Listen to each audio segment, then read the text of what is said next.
My name is Sarah Ikanda and I am the architect who did the plans for the Grove House. My clients purchased a beautiful property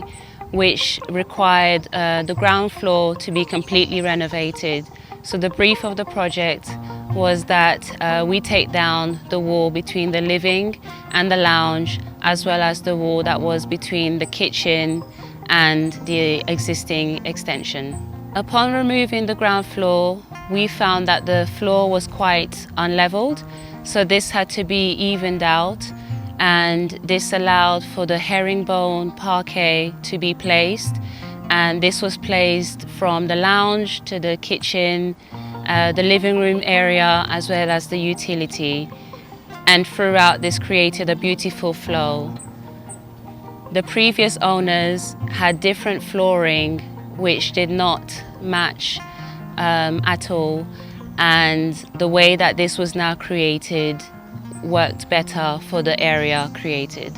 Because of this large picture window as well as the bifolding doors, you can imagine how much daylight is able to penetrate through the kitchen and the lounge area. For the finishes of the property, my clients decided to go with anthracite grey touches, such as the ones that you see on the industrial glass doors and the curved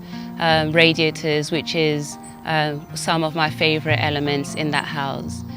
There are also gold touches and brass touches that you witness, that is shown on the chandelier that is above the quartz island, and the T-bar handles that is on the navy blue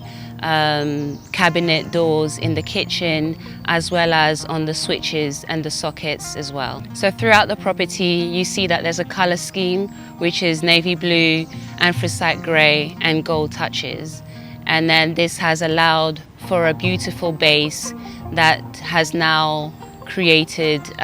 this zone and feel or mood, you could say, to the property. What I like about what they have done with the property is that they have made it their own, but I believe that with time and as the years go on, they will create their own architectural language and emphasize on a style that they have completely made their own.